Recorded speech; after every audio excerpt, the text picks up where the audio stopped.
Eu vou começar a apresentar, tá? Puxa a tela.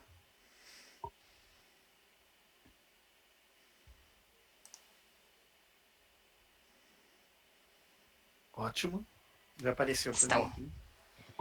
já estão todos vendo minha tela? Já.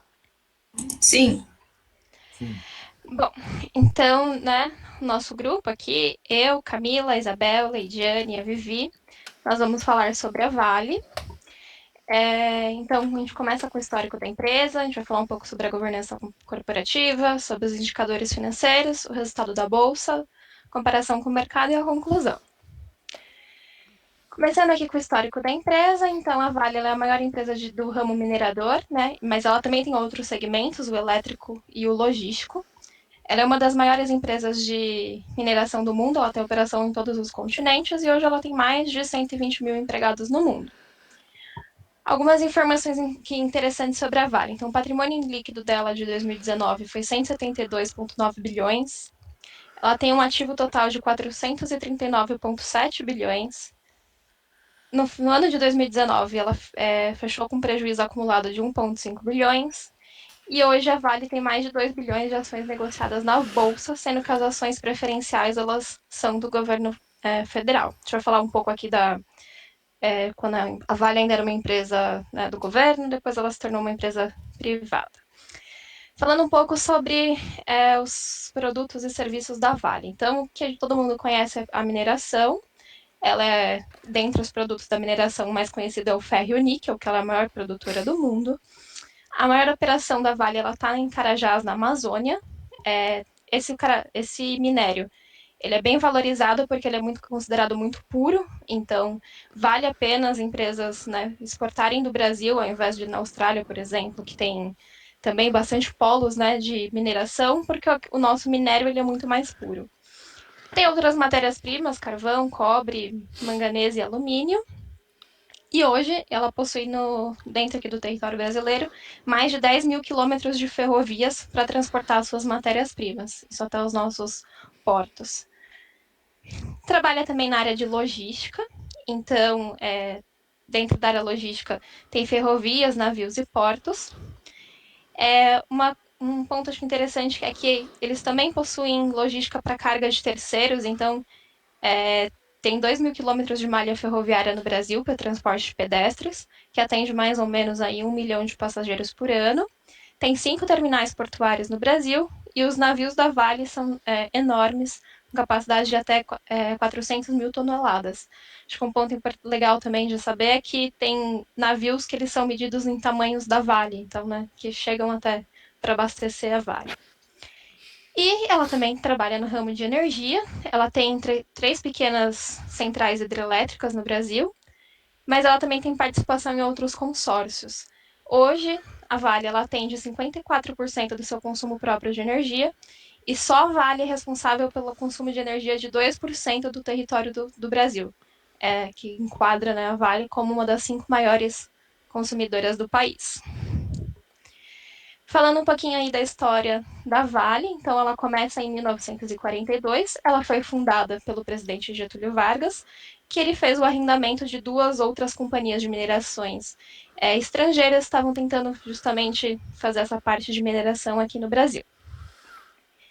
Em 62, né, 20 anos depois, ela faz o seu primeiro grande contrato de exportação, que é justamente para o Japão, que está se reconstruindo no pós-guerra, que dobra a produção anual da Vale de minérios. Então, ainda nesse período de 42 a 62, a gente ainda fala que a Vale tinha pouca demanda nacional de minérios de ferro. Então, é justamente essa exportação para o Japão que faz ela conseguir crescer a sua demanda. Em 1966, tem a inauguração do Porto de Tubarão, em que expande a capacidade da empresa, né, de entrega dos seus produtos. E já em 1974, ela já atingiu a marca de maior mineradora do mundo. E aqui acho que ficou sem o ano, que depois eu recupero aqui para ver, que teve a 94. privatização, acho que foi em 97, que foi a privatização pelo presidente Fernando Henrique Cardoso, 94. 94, E quando a gente fala, então, de 62 até 94, A produção ela passou de 10 milhões de toneladas por ano para 114 milhões de toneladas por ano. Então, é um crescimento bem significativo. Em 2006, ela se tornou a 31ª maior empresa do mundo, após a aquisição de uma empresa canadense. Em 2011, um fato relevante é que a então presidenta Dilma tenta fazer uma interferência na direção da Vale, que resultou na demissão do presidente. Em 2014, a empresa tem financiamento junto ao BNDES para a expansão de transporte de minério para 230 milhões de toneladas por ano. Então, ou seja, a gente está falando que em 1942 a empresa estava começando, né, a surgir e no pico dela passou para 10 milhões de toneladas. Em 2014, nem 100 anos depois, ela já está expandindo a capacidade para 230 milhões. Entre esse período de 2016 e 2014, a empresa faz diversas aquisições de empresas nacionais e multinacionais. E aí aqui quando a gente chega nesses últimos períodos, que a Vale foi muito lembrada, 2016 pelo desastre de Mariana e 2019 com o desastre de Brumadinho, todos de repercussão internacional. Aí agora sou a Isabel, vou falar um pouquinho da governança corporativa. Em 2017, a Vale realizou uma reestruturação na governança dela, e ela se baseou em conversão da totalidade das ações preferenciais de classe A para ações ordinárias. Além disso, elas fizeram a alteração do Estatuto da Vale, de modo a adequá-lo às regras do novo mercado, com a incorporação da Valepar e da Valepar SA. O modelo de governança corporativa da Vale ele está fundamentado nos princípios de clareza e papéis de transparência e estabilidade. Aí aqui, quando a gente fala de Brumadinho, né, com relação ao rompimento da barragem, eles adotaram algumas ações de governança que foram necessárias para o amparo das vítimas e reparação dos danos sociais e ambientais decorrentes do rompimento da barragem. Também eles começaram a modificar a estrutura das barragens, porque depois da queda de Brumadinho, houve na Agência Nacional de Mineração, eles solicitaram algumas modificações de critérios. Então, a estrutura das barragens hoje não pode mais ter a estrutura que tinha anteriormente. Eu não sei falar que da forma técnica que eram as estruturas, mas elas tiveram que se readequar e a Vale está preocupada com isso e está se adequando a tudo isso que foi definido pela Agência Nacional de Mineração. Nas políticas de governança da Vale estão envolvidos aí a remuneração do acionista, né, que ela... Desculpa aqui, apareceu uma mensagem. A remuneração do acionista, ela se dá sob forma de dividendos e juros de capital próprio, e ela é reconhecida no passivo nas demonstrações financeiras da Vale de acordo com o que está no Estatuto Social. Ela também faz a remuneração dela em 2 parcelas semestrais. O valor mínimo da remuneração é 30% do EBITDA ajustado, menos o investimento corrente, e o Conselho da Administração delibera sobre a remuneração adicional. Mas, em 2019, por consequência de Brumadinho, a Vale determinou a suspensão da política de remuneração dos acionistas e de qualquer outra deliberação relacionada a essa recompra de ações. Ainda dentro da governança corporativa, a gente tem a divulgação dos fatos relevantes, que é uma política que unifica 2 importantes temas, que seria a divulgação de informações e negociação de valores mobiliários.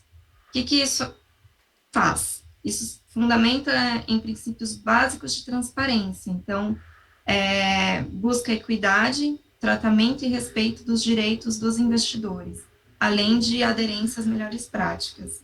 E o objetivo disso é contribuir para a negociação ordenada dos valores mobiliários, né? O ato relevante ou fato relevante, eles são nada mais nada menos que informações que podem influenciar na forma significativa o preço que o mercado dos valores mobiliários emitidos pela Vale. Além disso, a Vale possui ainda, dentro da governança corporativa, ela possui uma política de gestão de risco, que o objetivo da política de gestão de risco é estabelecer as diretrizes para a gestão integrada, né, para que a Vale não esteja tão exposta nas políticas globais. E também tem a anticorrupção, que o objetivo é reforçar a cultura de conformidade, para que todos cumpram os requisitos e princípios de leis anti-suborno e anticorrupção. Então, ela está sempre voltada para muita clareza e transparência. Mesmo com tudo o que aconteceu da Brumadinho, ela ainda se mantém justamente por ser uma empresa que tem transparência e demonstra uma preocupação com, com o todo, né?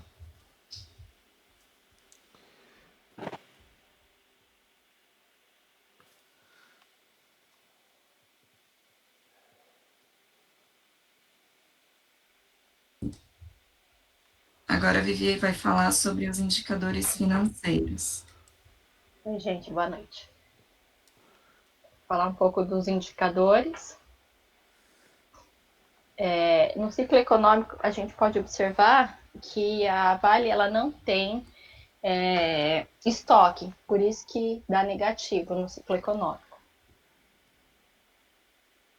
Comparando 2019 com 2018, fica claro que o rompimento da barragem influenciou os resultados financeiros, porém a empresa possui caixa para cumprir todas as obrigações, tanto no curto e no longo prazo. No contexto geral, ela ainda, mesmo com todo o impacto que teve da barragem, a gente pode ver que ela pode cumprir com as obrigações. Pode passar, Paty. O endividamento, ele começou a pegar os índices mostram que houve aumento de endividamento, e devido ao impacto de Brumadinho, mostra que a participação de capital aumentou 16%, a composição da dívida em 5% também. Então, assim, aumentou um pouco, que ele pegou dinheiro emprestado de terceiros, mas mesmo assim a empresa ela é muito grande, né? Então, foi um impacto, dentro de tudo que aconteceu, acho que foi um impacto pequeno. A Leide vai falar um pouco também do endividamento. Que a Vivi estava falando em relação a alguns indicadores específicos, mas em relação à dívida bruta e à dívida líquida, elas diminuíram em relação a 2018, né? Teve um decréscimo aí da dívida bruta de 12% e de 16% quando se compara com 2018. Esse decréscimo da dívida bruta ele se deu em função do pagamento das dívidas que foram relacionadas à recompra de ações, aqueles bonds, e da dívida líquida foi relacionada a queda dessa dívida, ela se deu pela forte geração de caixa ao longo de todo o ano. Aí pode passar, por favor. Aí tem esses dois indicadores que o professor até trouxe na aula, né? Esse primeiro indicador da participação de capital de terceiros revela que a empresa ela pega em dinheiro emprestado, né? E para cada $1 que ela pega, a relação é de 135, de $135 para cada R$ 1 de capital próprio. E em relação ao indicador de composição de endividamento, a empresa ela também possui esse índice bastante elevado, né? E diz que deve desembolsar mais capital no curto prazo para pagamento dessas dívidas.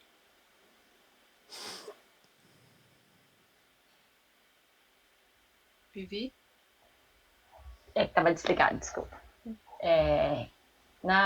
Nos indicadores de rentabilidade, a gente pode ver que a maioria ficou negativo.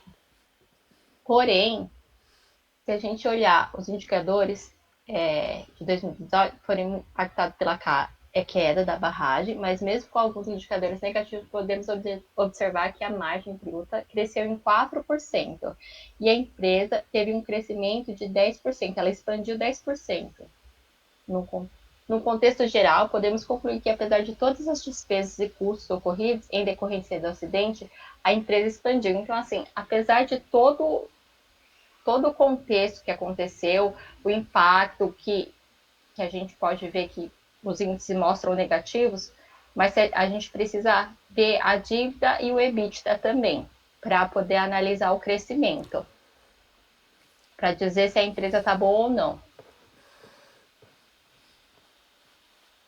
Agora a Camila vai apresentar os indicadores da Bolsa. Sim. Pode passar, pode. Deixa eu só me preparar aqui. Bom, então aqui o que nós fizemos foi pegar as cotações da Vale do ano de 2019 e estudar um pouco também, estudando em trabalhos de mercado, o que aconteceu. Então, aqui a gente tem o gráfico mostrando as ações da Vale durante o ano, a cotação das ações durante o ano, e também a cotação do minério, com a intenção de comparar um principal produto da Vale, como a Paty falou, é o minério de ferro e o níquel. Então, nós deixamos para ter o valor de referência, né? E para estudar como também as ações da empresa se movimentam em relação ao valor do minério, já que, obviamente, existe uma correlação entre a Vale e o minério. Quando nós verificamos o ano de 2019, a gente vê essa queda brusca de 25% no valor da cotação entre o dia anterior ao acidente, que foi no final de uma sexta-feira, se eu não me engano, sábado, e a abertura da bolsa no próximo dia, né? Então teve uma queda de 25% entre essas datas. Porém, quando a gente faz a média do valor das ações durante o ano, nós verificamos que o valor ficou em R$ 48,12 por ação, fazendo a média simples. E isso se mostrou em linha com o que a empresa apresentou nos últimos anos, e inclusive um crescimento de 0,1% na média do valor das cotações do ano em relação ao ano de 2018. O problema é que, então, como a Vivi acabou de comentar, no frigir dos ovos, a empresa como um todo teve, lógico, um impacto, principalmente pelas provisões que foram geradas, mas no que tange a bolsa de valores, né, vamos dizer, mercado de ações em relação a ela, o impacto foi menor do que o esperado pelo grupo mesmo, né, por nós grupos meninas, eu digo. A questão é que a expectativa do mercado para a Vale no ano de 2019 era muito maior do que o que ela apresentou. Então, uma coisa que tem no mercado é, às vezes, a Oi, por exemplo. A Oi tá péssima, né? Tá ali, tá todo mundo sem saber se vai falir ou se vai continuar. Então, ainda que ela tenha um prejuízo, mas esse prejuízo sendo maior do que sendo menor do que o prejuízo que o mercado espera, isso vai ser um resultado positivo para ela. Então, isso é um movimento que a gente vê, né, no mercado, empresas de mercado, no mercado de ações. Então, o resultado até que foi bom, mas foi menor, muito menor do que o mercado esperava. Então, isso não é favorável, né, à empresa. Ainda tem a questão de que a empresa suspendeu a política de remuneração, como a Bel apresentou para nós, o que também não favorece frente a investidores, né? Não é péssimo o que tem acontecido, que tenha levado a isso, né? E a empresa apresentou o prejuízo aí contábil, principalmente em decorrência das despesas e provisões geradas por Brumadinho, mas não só, também houve outros fatores, como a gente menciona aqui, relacionados ao mercado dos metais. Pode passar, Tati.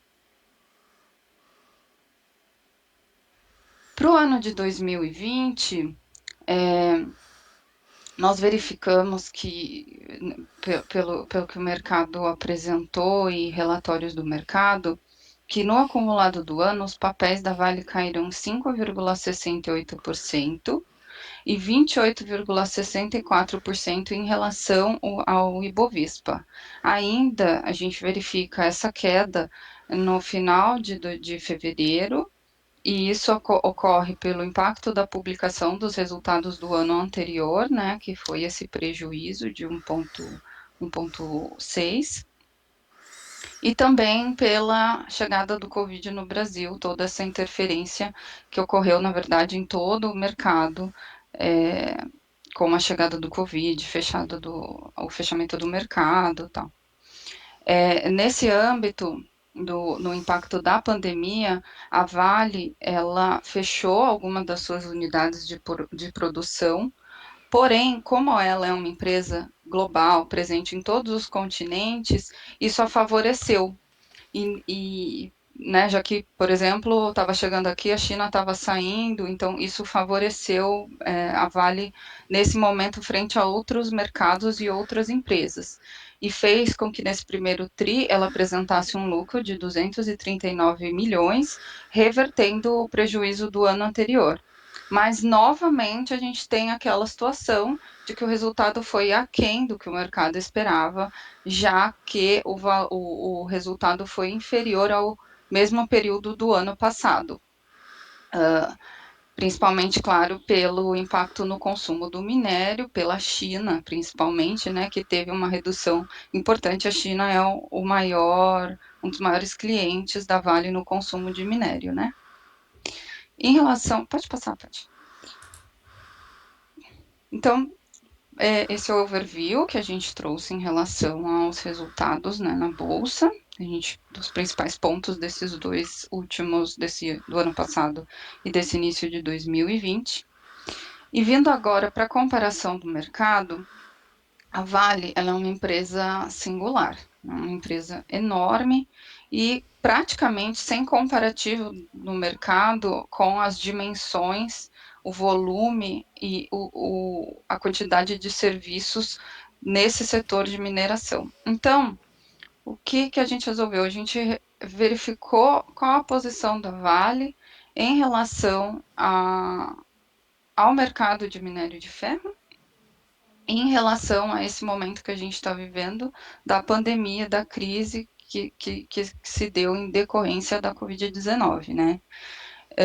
Então, em relação ao minério de ferro, a empresa possui estreita relação com ele, com o minério, os valores do minério de ferro, que é uma commodity,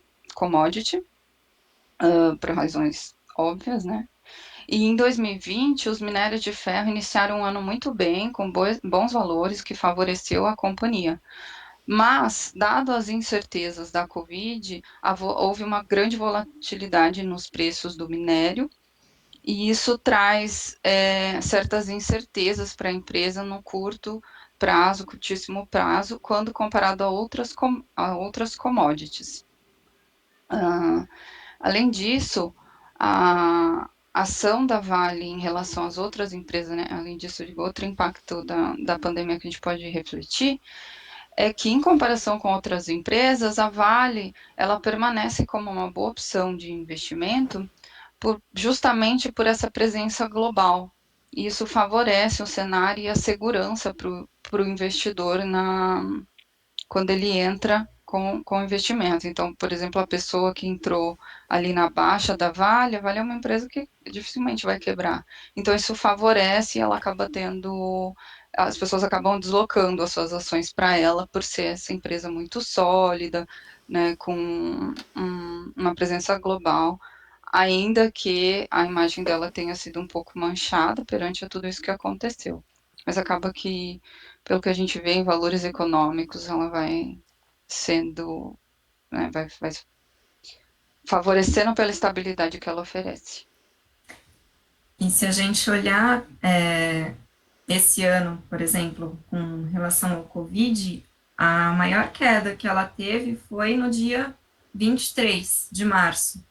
Ela foi para 34, só que ela não manteve esse valor justamente por ela pegar, como a Camila falou, vários vários países em momentos diferentes da Covid, ela consegue manter o preço de mercado dela sempre em ascensão. Hoje, pelo Google aqui, olhando rapidamente, ela fechou com 55.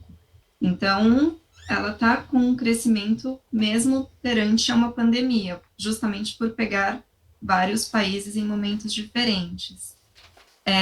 E aí, a conclusão que nós tivemos foi que, olhando 2019, que era o nosso foco, né, analisando tudo, apesar dos problemas que ela enfrentou e apesar dos resultados abaixo do primeiro trimestre de 2020, esse resultado abaixo, inclusive, ele é um pouco, vendo a parte do acionista, ele é um pouco impactado por conta da divulgação das demonstrações, né? Então, sempre o primeiro trimestre das empresas, se você vai olhar no mercado, acaba não sendo tão positivo, principalmente no caso da Vale, porque ela veio de um histórico aí que ninguém sabia o que ia acontecer exatamente, os impactos financeiros dela, então no primeiro trimestre dá aquela segurada, porque as pessoas estão esperando uma publicação de uma demonstração contábil, dos pareceres dos auditores, para daí saber se mantém ou não. Então dá uma queda que acaba sendo normal.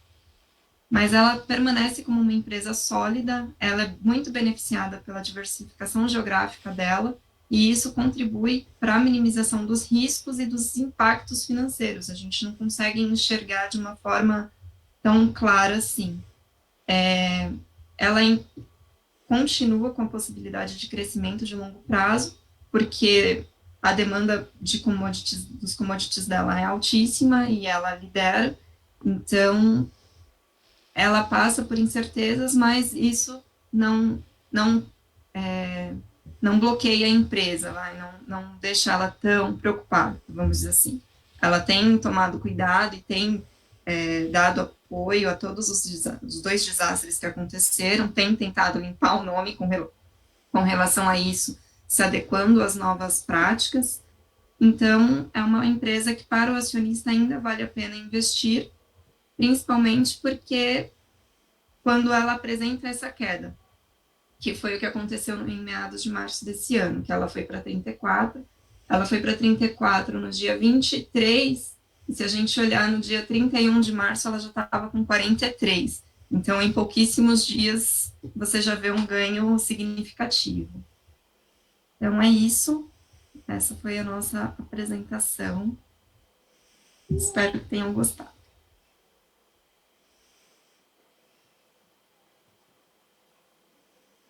Dúvidas, questionamentos? Ah, não, parabéns aí pela apresentação de vocês. Assim, eu vejo que vocês, né, colocaram, né, o trabalho, apresentaram a empresa, né, colocaram os índices aí da empresa e fizeram aí uma conclusão da empresa, né? E uma das coisas que as ações dela voltou a subir agora, né, que vocês poderiam ter relacionado também, seria em função que por ela ser uma grande exportadora e o dólar, a alta do dólar que teve, isso aí acabou impactando bastante também ela, né? Porque se ela vende a mesma quantidade, se ela tem um contrato de US$ 1 milhão, lá fora é US$ 1 milhão, mas US$ 1 milhão aqui de 4.800 virou 5.200, né? Quando ela recebe, né? Então, quando ela faz o contábil dela, então aí tem um ganho. Se o dólar tivesse vindo para R$ 4, 4,20, 4,10, aí seria o contrário. Aí provavelmente as ações dela teria caído muito, né? Porque Sim, em função dela ser uma grande exportadora, né? sim. É essa relação com o valor do minério e o valor do minério em relação ao valor do dólar tem grande influência. Sim. Tem então uma grande. E acaba pressionando o mercado interno também, né? Porque é lógico que vai dar preferência para completamente para exportações e acaba também pressionando o aumento do valor no mercado interno. Sim, não, com certeza o mercado interno acaba sofrendo com isso, né? Na crise de 2008, ela mudou a estratégia dela, ela passou, tentou vender mais para o mercado interno, e aí, de todo jeito, a Vale ganha, viu? Ela subiu bastante também na época, em 2008. Todo mundo achava que e ela caiu, mas depois, ao contrário, ela acabou se recuperando e recuperando muito forte. Né? Assim, a pergunta que eu tenho, né, assim, de um modo geral, esse investimento, quando vocês falam, vocês pensam nesse investimento no curto prazo ou vocês estão pensando no longo prazo? Como que é? Porque, assim, é, você pode pensar lá no curto prazo, em função da pandemia, o que está acontecendo agora, e eu vou ganhar dinheiro no curtíssimo prazo. Essa indicação que vocês dão, vocês estão mais voltados para o curto ou para o longo prazo da empresa? Eu penso que ela é uma empresa para se investir a longo prazo, né? Justamente por conta, inclusive, desse fato que o senhor disse de estar atrelado ao dólar. Infelizmente, ele não vai baixar. Então, eu acho que você investindo a longo prazo, o retorno vai ser bem maior do que investir a curto prazo. Se a gente parar para olhar, em 2008, ela atingiu a máxima de R$ 70 por ação, se não me engano, mais ou menos. E ela ainda não bateu isso. Então, ela ainda chega lá. Então, acho que é para investir a longo prazo, sim, minha visão. Sim, eu acho que tem que tomar um pouco de cuidado. No longuíssimo prazo, eu vi que algumas projeções, porque além do valor da cotação, tem a questão de inflação e tudo mais. Dependendo do período que os analistas verificam, ela acaba tendo um ganho inferior a, a investimentos de menor risco, né, investimentos de renda fixa. Eu acho que depende desse longo, assim, é um longo, mas ir acompanhando, sim, claro. Por ser uma empresa dolarizada, eu acho que favorece quando a gente pensa em Brasil, né? Mas um pouco, não é aquela empresa que investe e abandona, sabe? Eu acho que o acompanhamento, por exemplo, uma entrada agora, ou quando ela teve essa queda do Covid, ela é muito favorável, e daí sim, né, para você deixar a longo prazo, porque a expectativa de ganho, mas não é, assim, eu já não acho que para pegar o dinheiro, colocar lá e vou me aposentar, tirar a ação da Vale. Pode ser que no final de tudo, você não ganhe o quanto você esperava ganhar. Talvez se você tivesse deixado numa renda fixa, você teria um ganho maior e com menos risco.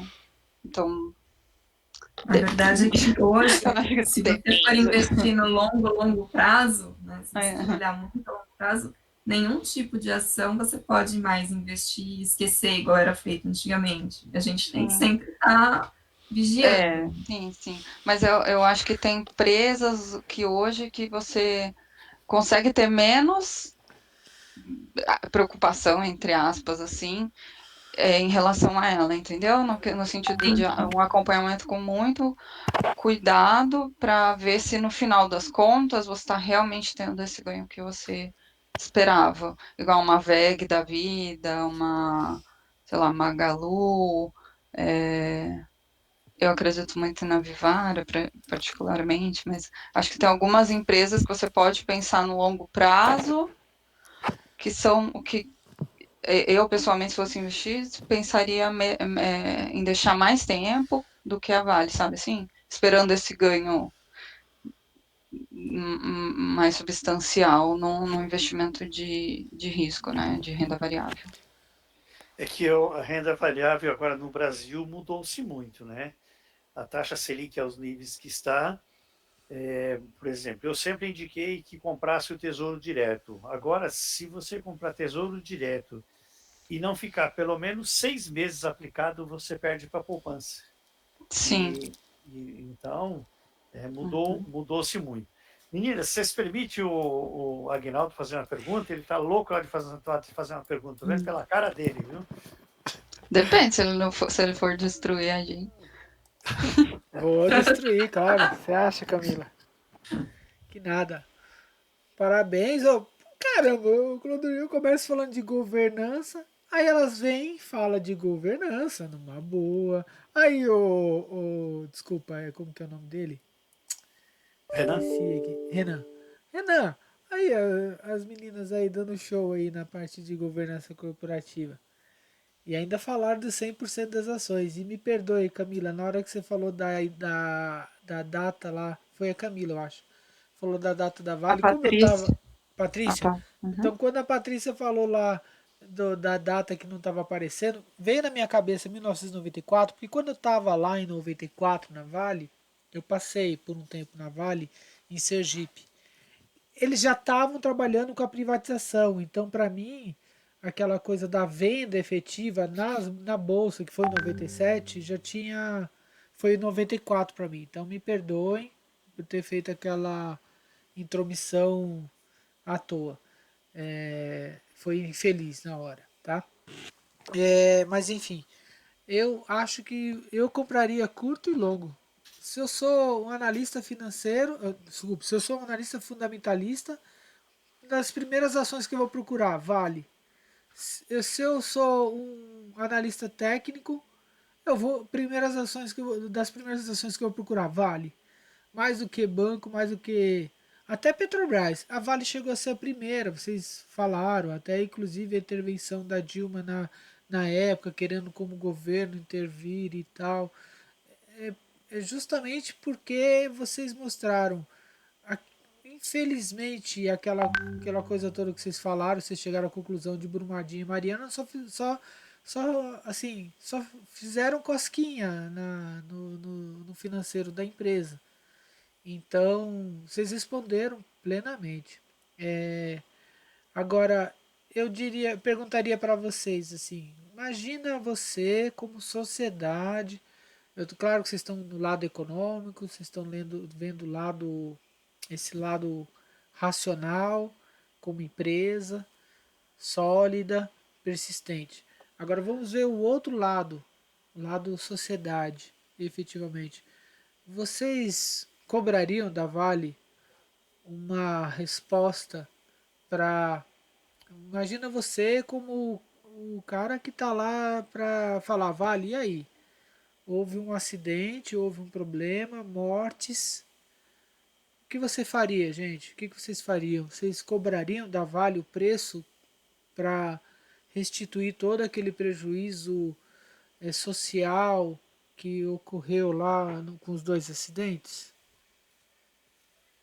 Bom, falando por mim, né, eu acho que sim, pensando por esse lado realmente de responsabilidade ambiental da companhia e tudo, mas eu acho que todas as moedas ela tem dois pesos e duas medidas, né? Uma vez que você fala assim, eu vou cobrar da Vale um retorno e talvez prejudicar a marca da empresa, quantos mil brasileiros ela emprega também que poderiam ser prejudicados?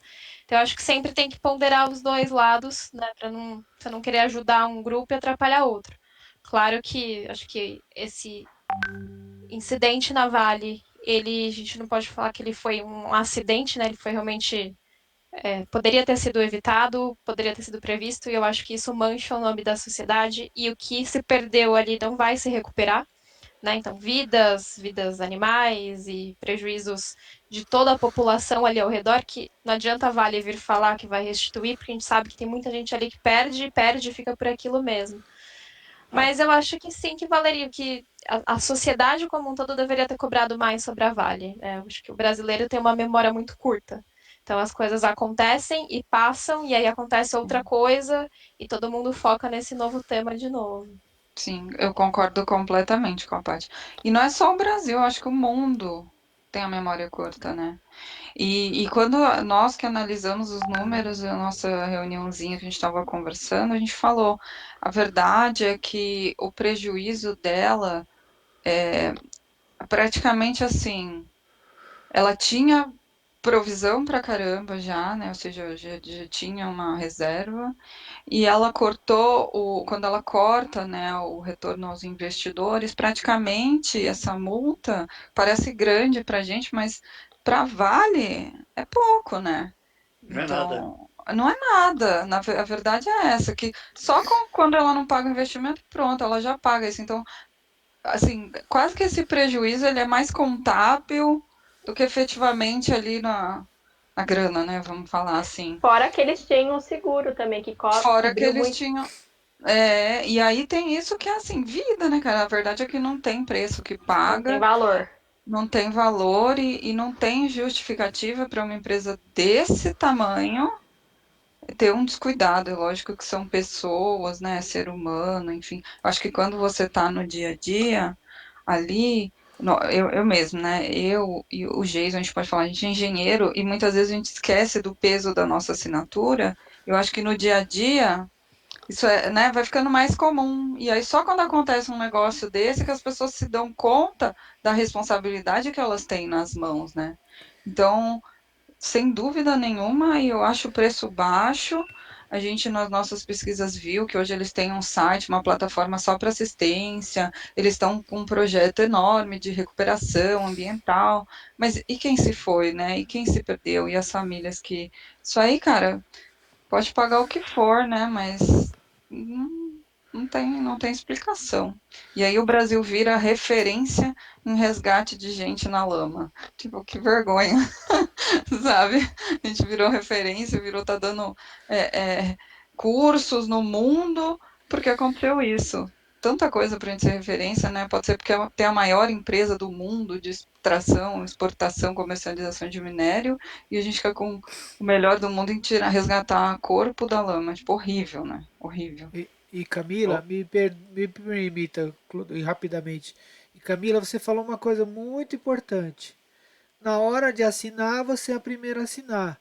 Na hora de buscar responsabilidade, vão buscar uma pessoa como você, como eu, como Clodoico, como qualquer um aqui que é o profissional que tem que assinar na hora.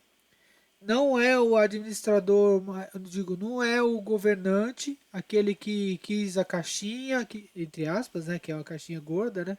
Não é Uhum. o bombeiro, não é ninguém, é você, sou eu, como profissional que assina e tem que pagar o preço depois, que vai preso, que tiram tudo de você, que tira da família, que tira isso, que tira aquilo.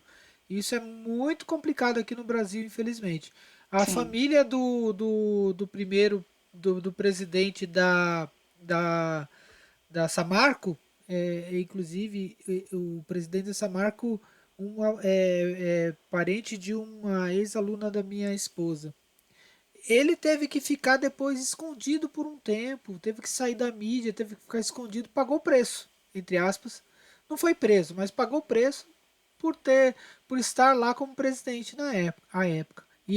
E era uma pessoa como eu, você, como qualquer um de nós aqui que almeja chegar num cargo legal. Nossa, tô sendo presidente de uma empresa da Holding Vale, sabe? Ele só almejava chegar ali e achando que estava numa excelente empresa, bem construída, bem sólida, bem firme. E infelizmente pagou o preço com a demissão dele depois. Eu acho Sim. que é muito importante. Vai lá, então, Claudio. agora o que a Camila colocou é verdade, né? Na hora de você assinar, talvez você não sabe o peso da assinatura. Eu sempre dou aula para o pessoal de contábeis e eu às vezes ainda lembro deles, brinco, que no Banco Nacional, quando o Banco Nacional quebrou, teve toda uma investigação e o único que foi preso, que não quebrou o banco, foi o contador, porque ele assinou documentos que Pois é. supostamente não eram fiéis, isso e aquilo. O único, e quem quebrou o Banco Nacional não foi o contador, ele Sim. simplesmente. Né? E Assinou, né? agora, Eu ia comentar, eu falei de engenharia só porque foi um acidente um acidente não, né? Um incidente de engenharia, mas esse peso está em todas as profissões, né? sim, uhum. Não, mas a sua colocação foi muito, muito bem feita, né? E, mesmo agora eu vejo que todo um monte de vídeos na internet, né, falando de investimento, que não tinha risco, que era hora de investir, e até aquela menina lá que virou meme, de que colocou R$ 100 e virou 1 milhão, não sei, que tem tudo uma mentira, uma falsa, tanto é que ela desapareceu, né? E aí, agora, quando veio essa queda forte, aí você vê reportagens de pessoas que perdeu muito dinheiro, isso e aquilo, que perdeu tudo, vendeu casa e colocou o dinheiro. Ou seja, era uma falta de responsabilidade muito grande da pessoa não analisar o risco, e sim vender só alegria, nada de colocar do risco que estão colocando. Quando esse meu amigo me convidou para que a gente fizesse live, fizesse esse grupo, uma das ideias nossa, viu, Aguinaldo, aí, é falar sobre isso, é escrever sobre isso, né? Sobre os riscos que tem no mercado e oportunidades, mas como você colocou o risco e o retorno, quanto que eu quero de risco e quanto eu quero de retorno. Meninas, mas parabéns pela apresentação de vocês, gostei bastante, estão bem tranquilas falando, explicando, eu acho que aí é muito bacana, eu acho que é isso aí, né? Também quero parabenizar o grupo aí. Eu acho que foi muito bacana também. Como eu disse, eu aprendi com vocês. Parabéns. Obrigada. Agora é o seguinte, Obrigada. Obrigada. eu gostaria que as colegas Isso. agora fizessem pergunta, né? O Renan, falando colegas, eu estou incluindo aí mesmo, e o colega, né? Meninas, nenhuma vão fazer pergunta para elas? Na verdade, não é pergunta. Eu queria parabenizar você, você foi incrível. Você junto com a mais incrível da vida. Acho que você. Eu não sei se vocês estão ouvindo, eu não estou. Meninas, Tá bem baixinho, Gabi. Tá muito ruim. parece que tá. Melhorou? Ah, sim, agora sim. Sim. Na verdade, eu não quero perguntar nada, só quero parabenizar vocês. Vocês são incríveis juntas, né?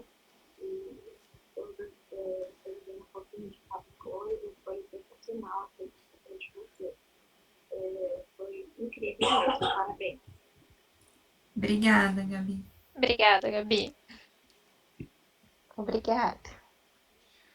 Renan, e sobrou para você. Você é o único da sala aí que tem que fazer uma pergunta também, viu? Não, professor, não tenho pergunta no momento, não. Acho que o trabalho dela ficou muito bem elaborado, muito bem explicativo. Acho que talvez o que eu perguntaria foi que o Agnaldo também colocou em questão as pessoas lá, como que elas se sentiriam, né? Uhum. Mas de resto não tenho pergunta, não. Ficou muito bem o trabalho de vocês, parabéns. Bom, Eu tenho uma máxima Obrigada. na minha aula do doutorado, meninas, que a gente não pode falar depois do nosso. A aula do doutorado é dada por 2 professores. Entre eles tem um que é o Antônio Carlos Gil, que é o professor de metodologia. Ele tem um livro, ele é bem citado. E ele está se aposentando esse ano. Então, tá dando aula um outro professor. E o Gil fica lá o tempo inteiro lá, só assistindo a aula, coitado. Aí ele vai falar 5h20 da tarde. E aí a gente não consegue falar mais depois do professor. Então a gente fala assim, depois do professor Gil, ninguém mais fala, tá bom? Então eu tenho medo de quando me posiciono antes dos alunos, porque os alunos acham que a gente é a autoridade máxima para quando fala e tal, e na verdade não é. O próprio Gil fala isso. Ele aprende bastante com a gente. Tanto que ele andou espionando uma das minhas aulas e tal, e participando e tal, e depois elogiando. Então acho que a gente pode perder esse medo aí, essa coisa toda, e falar, e eu me perdoe falar à frente dos colegas, porque eu acabo tomando justamente a oportunidade de alguém falar. viu, Aguinaldo, fazer uma brincadeira, mas o Gil já deve estar com 100 anos já, né? Porque eu era moleque, estava estudando 71. e já era professor, 71. 71 anos. É. E assim, e até hoje, de vez em quando eu recebo aqui os e-mails dele que ele está publicando um novo artigo. Aí passa um mês, publicando um novo artigo. Viu? O cara escreve muito. Né? Bom, pessoal, vamos lá. A semana que vem, quem vai apresentar? Tem dia 25 e 26 agora, né? Dia 25, quem vai apresentar?